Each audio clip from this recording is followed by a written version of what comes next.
سلام بر دوستان عزیز ارجمند. وضعتان چطوره؟ اگر خانوم میتن سالم، اگر پسری انشالله هم تن سالم هم خوشتیبتر، دختره هم خوشگلتر. ولی یکمی حالم خرابه، این حالم تخماتیکه. از تخماتیک هم اونورتر، یعنی زیر دریایی، میدونی زیر دریایی رو باین منفی.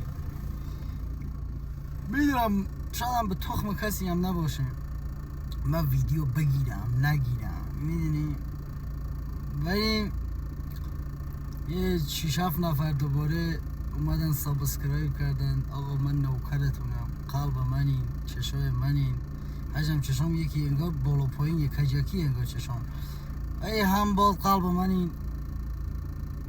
درود بر شرفتون، انشالله که بتونم جبران بکنم براتون. اگر سوالی چیزی هم دارین بگین تا جواب میدم، ویدیوی چیزی هم عشق کردین بگین تا براتون بگیرم. ویدیو من چیزی که ندارم، ولی ویدیوی خواستین عشق کردین میگیرم. هرچی بگو برو روکو خودتا بنداز پایین، بلا وقتی میندازم به عشق این 23 نفر. ای درود بر شرفت. من الان شنبول اون اولیه هست، اولیه که منو فالو کرده باش شنبولشو بوس کنم.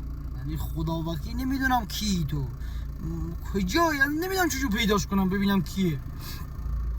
خلاصه خواستم یه ویدیوی براتون بگیرم، نوکرتونم، تشکر بکنم ازتون. بعد میدین زیمه لکسوس دارم این لکسوس همه تازه خریدم، یه ویدیوی ازش میگیرم حال کنید. بعد خلاصه تک تک کسایی که منو سابسکرایب میکنن، کسایی که منو میبینن، یکی از بختیاریا نوشته بود خوشتیپ و فلان، من نوکرتم داداش. هر شخصی کامنت بذاری هیترام که ندارم، شکر الحمدلله، شکر خدا نداریم. من در حدی نیستم که هیتر داشته باشم. هیتر تا دیروز میگفتن دشمن خلاصه خواستم بهتون بگم تشکر تجمید بکنم، همون نگم بهتره دیگه.